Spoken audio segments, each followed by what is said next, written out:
About new topic metallurgy.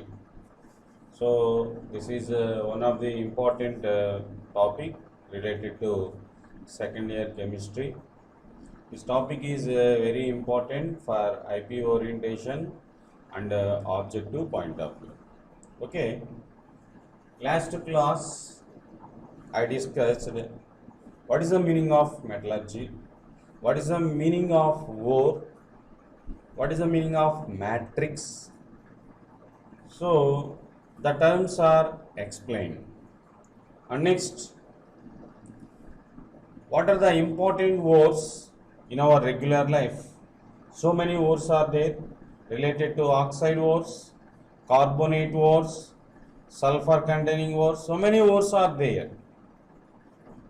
So that ores names are already discussed in last video, but and also explain concentration techniques.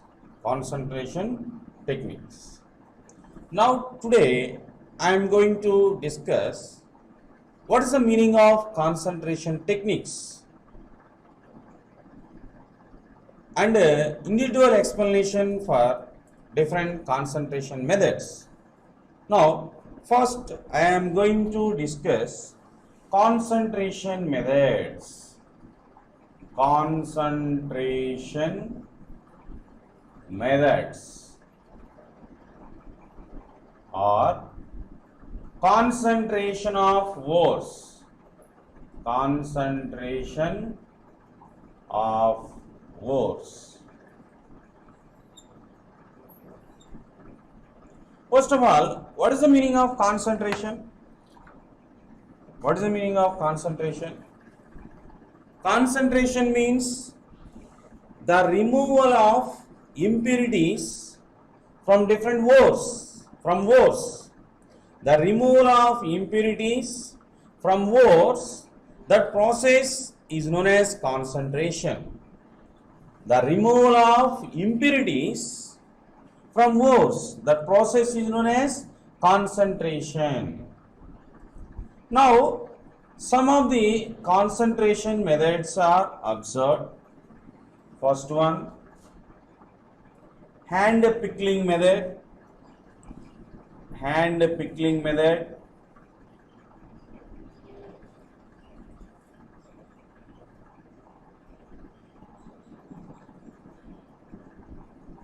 First one, hand pickling method. Second one, washing method or gravitational method.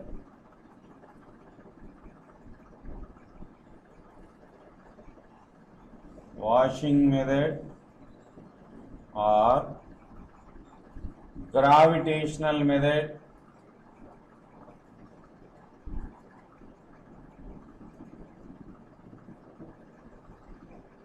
Washing method or gravitational method. Third one is magnetic separation. Magnetic separation. Fourth one is froth flotation method. Froth flotation method.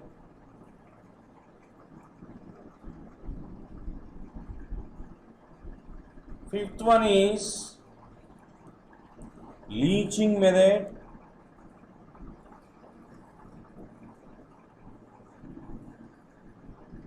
Leaching method. Sixth one is MAC or the forest cyanide process.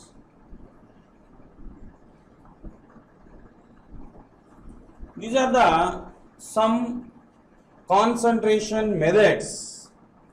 Now today I am going to discuss one of the important concentration technique, froth flotation method.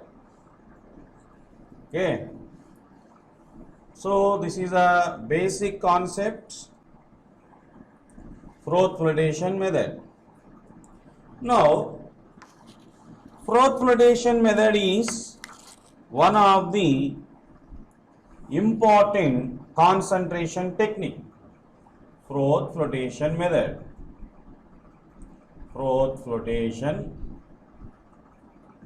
method.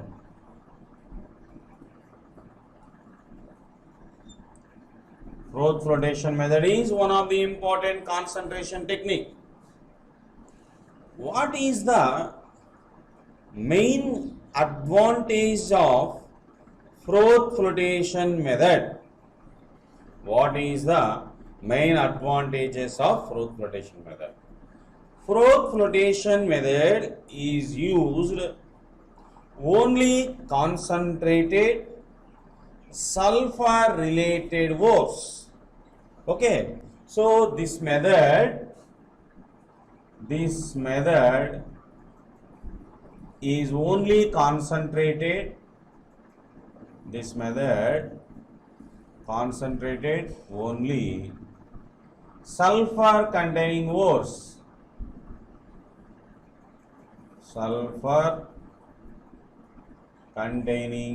ores, like zinc sulfide, lead sulfide. The type of ores are concentrated, and also similar sulfide ores are separated. This method, like froth flotation method, is used to concentrated for sulfide ores and different sulfide ores are separated. Okay, so the construction of the given instrument, construction process.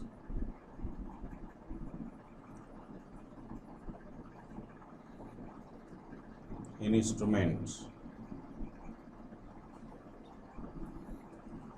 This instrument containing one beaker. This is one beaker. This beaker contains pure sulfur containing ores. These dots are indicated as sulfur containing ores. These dots are indicates sulfur containing ores.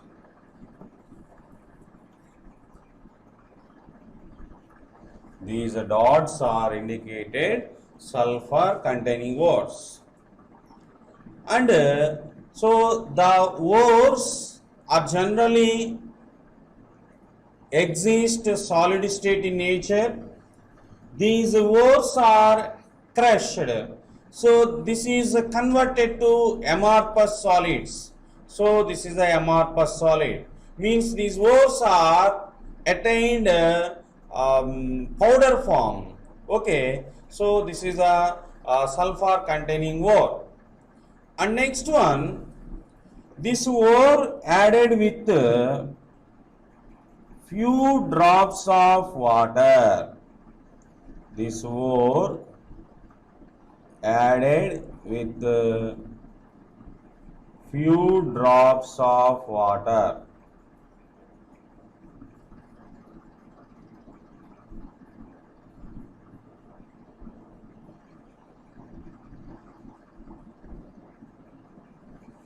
This ore added with a few drops of water.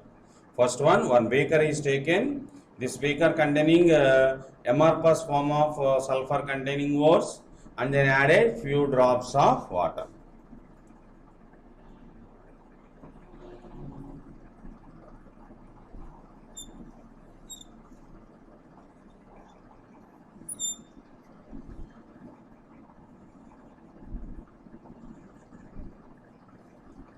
And then this beaker inserted one rotating paddle. This is the rotating paddle. This is a rotating paddle. What is the importance of rotating paddle? This rotating paddle is rotated. After some time, the rotating paddle is rotated. Such amount of froth is produced. Such amount of froth. This is the froth. Such amount of froth is produced. Okay. So this is the instrument for froth flotation process. And next one, in this process are working mechanism for froth flotation method. Working mechanism for froth flotation method.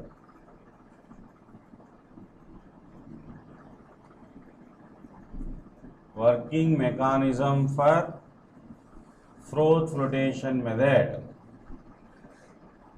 Working mechanism for froth flotation method.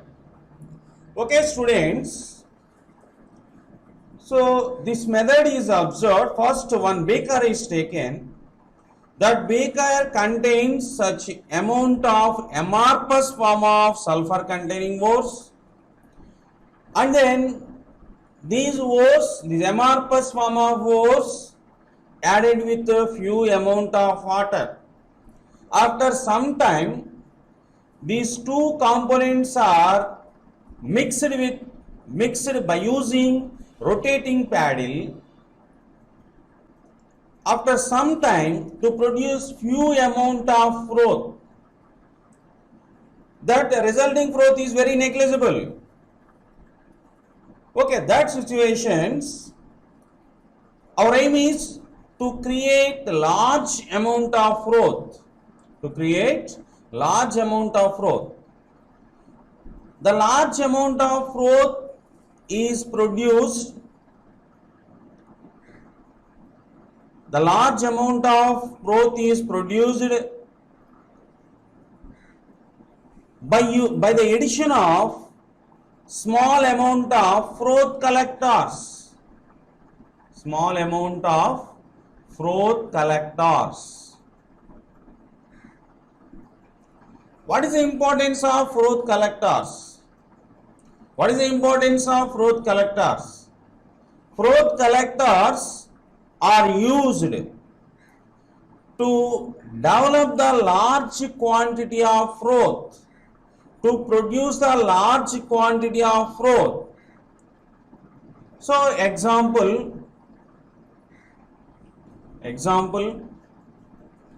pine oil or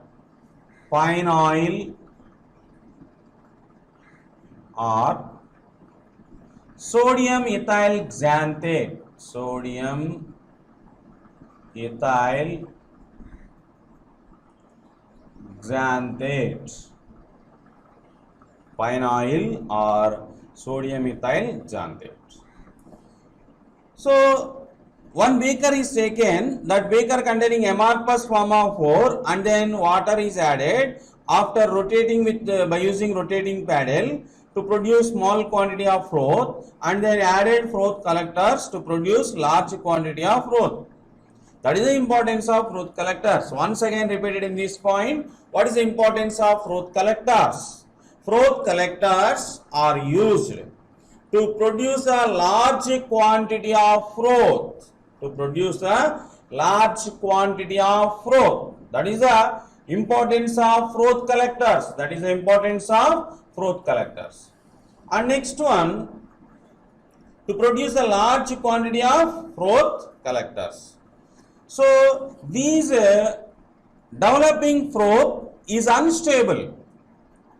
By the addition of froth collectors to produce large quantity of froth. So the resulting froth is unstable.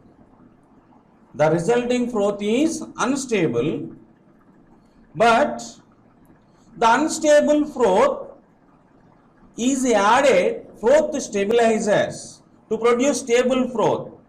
So froth stabilizers.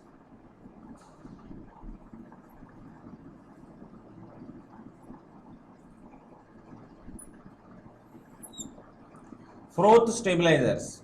What is the importance of froth stabilizers? What is the meaning of froth stabilizers?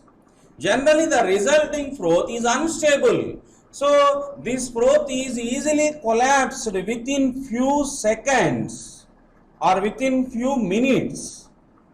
The resulting froth is unstable. This froth is easily collapsed within minutes.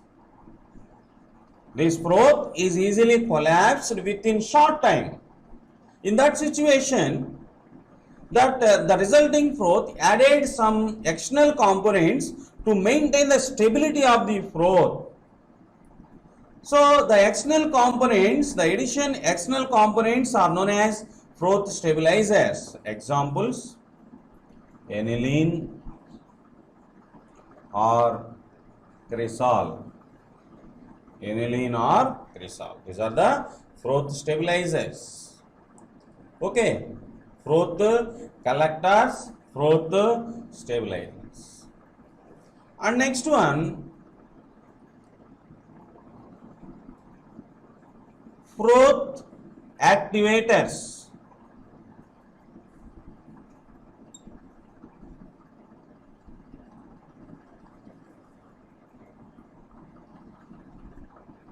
Froth activators.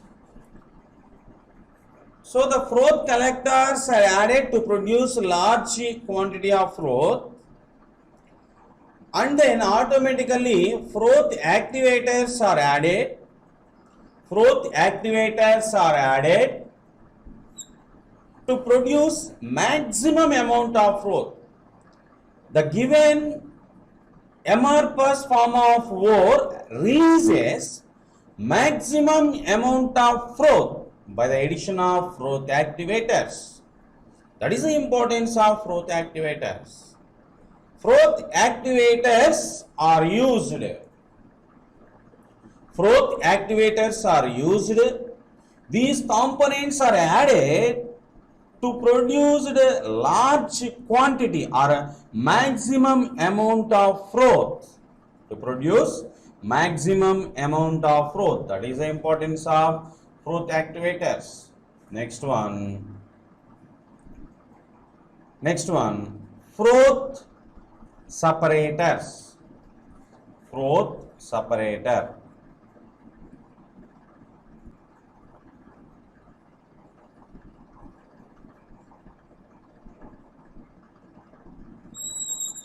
Froth separators.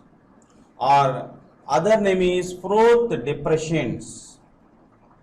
Froth depressions.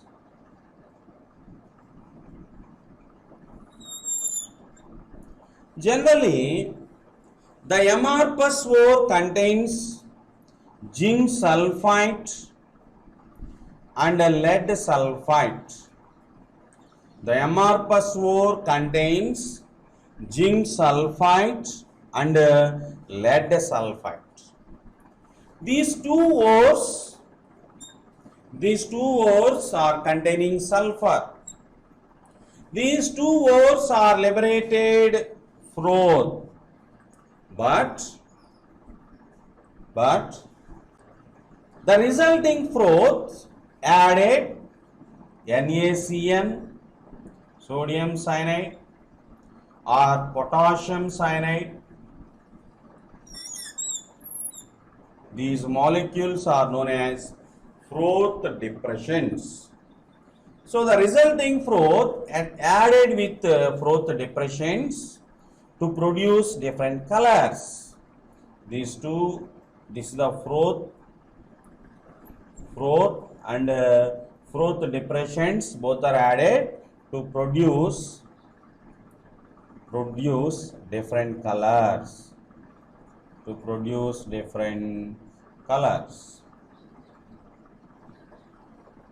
On the basis of colors, the froth is separated. On the basis of colors, so zinc sulfide is exhibits one color and lead sulfide is exhibits another color.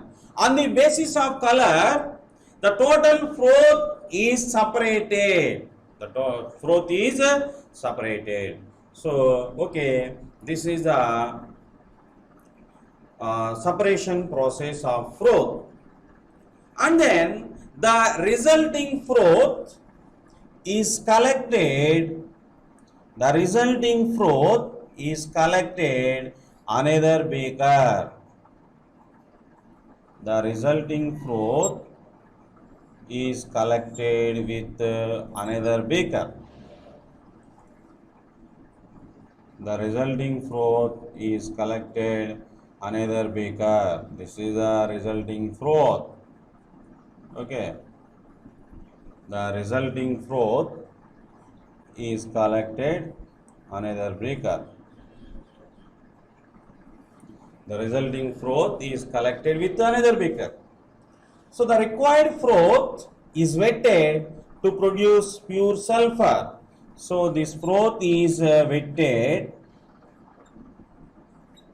to produce pure sulfur. Pure sulfur. So this is a concentration method.